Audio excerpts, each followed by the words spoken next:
कि telecom sector पर city ने एक पेयर ट्रेड दिया है। सिटी कौन से शेयर को खरीदने की सलाह दे रही है और कहां बिकवाली की राय दे रहे हैं, जानते हैं सौमित से। सिटी रिसर्च ने आज एक पेयर ट्रेड इनिशिएट किया है, जहां पे वो भारतीय एयरटेल पे ओवरवेट जा रहे हैं और इंडस स्टार्स पे अंडरवेट जा रहे हैं। भारतीय एयरटेल पे ओवरवेट जाने के पीछे का रीज़न पहले तो पिछले एक महीने में हमें 10% का करेक्शन देखने को मिला है स्टॉक प्राइस में, जिसके वजह से रिस्क रिवॉर्ड रेशियो जो है भारतीय एयरटेल का वो काफ़ी अट्रैक्टिव हो चुका है ब्रोकरेज के हिसाब से। उसी के साथ ब्रोकरेज ये भी कह रहे हैं कि भले ही 2022 में कोई टैरिफ हाइक नहीं आया, बट अगले 2 महीने में टैरिफ हाइक आने की उनकी एक एक्सपेक्टेशन है, क्योंकि आगे चलते इन्फ्लेशन जो है वो ईज आउट होने की एक्सपेक्टेशंस है उनके। और जो स्ट्रीट की कंसर्न है कि कंपनीज की जो कैपिटल एक्सपेंडिचर है वो आगे चलते काफ़ी बढ़ जाएगी 5G के कारण, तो इसके जो कंसर्न्स है ये सारे वैल्यूएशंस में बेक्ड इन हो चुके हैं। और आगे चलते इनफैक्ट वो आरपू में ऑर्गेनिक ग्रोथ भी एक्सपेक्ट कर रहे हैं, क्योंकि कंपनी के काफ़ी सारे 2G यूज़र्स जो है वो 4G पे अपग्रेड हो रहे हैं, जिसके कारण ऑर्गेनिकली ही कंपनी का जो आरपू है वो भी बढ़ सकता है आगे चलते। अब इंडस स्टार्स पे उनका अंडरवेट रेटिंग इसलिए है क्योंकि वो कह रहे हैं कि वोडाफोन आइडिया में जो फंड रेज में डिले हो रहा है उसके कारण जो रिसीवेबल्स का इशू है इंडस स्टार्स का वो कंटिन्यू होता रहेगा, और रिसीवेबल्स के इशू होने के कारण कंपनी के जो फ्री कैश फ्लो है वो प्रेशर पे आ सकते हैं। अब कंपनी का अगर फ्री कैश फ्लो कम हो जाता है तो कंपनी का जो डिविडेंड पे आउट है वो भी कम हो सकता है, जो कि की अट्रैक्टिव पॉइंट है इंडस स्टार्स के लिए। उसी के साथ कंपनी ब्रोकरेज ये भी कह रहा है कि आगे चलते जो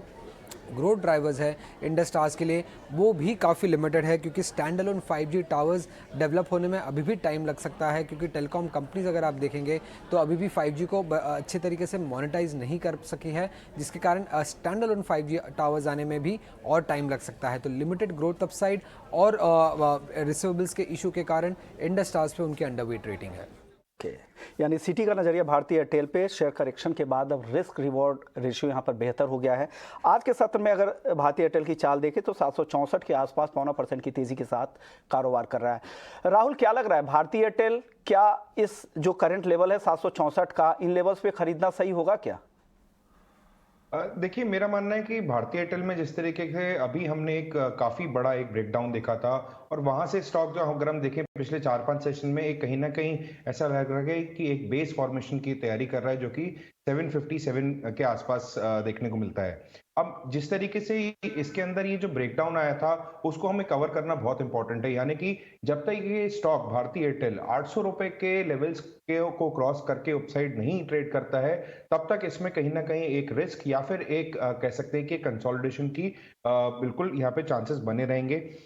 ऑन दी डाउन साइड अब लिमिटेड लग रहा है, ऑल्दो क्योंकि जिस तरीके से बेस फॉर्मेशन यहाँ पे चल रहा है 757 के पास, तो कहीं ना कहीं एक हल्की सी रिस्क के साथ में भारतीय एयरटेल के अंदर जरूर निवेश करा जा सकता है, क्योंकि डाउन साइड एक लिमिटेड आपको रिस्क है जो कि 750 के आसपास यहाँ पे बनी हुई है। अगर ये स्टॉक 750 को क्रॉस करके अगर डाउन साइड अगर और फॉल करता है तो मेरा मानना है कि ये स्टॉक आपको काफी बड़ी गिरावट दिखा सकता है to the levels of around 710 to 700 के लेवल्स तक। और on the upside immediate basis पे जो रेजिस्टेंस इसके पास में है वो करीबन 775 के लेवल्स पे है। तो मेरा मानना है कि कहीं ना कहीं एक छोटी रिस्क के साथ में डेफिनेटली भारतीय एयरटेल के अंदर निवेश किया जा सकता है।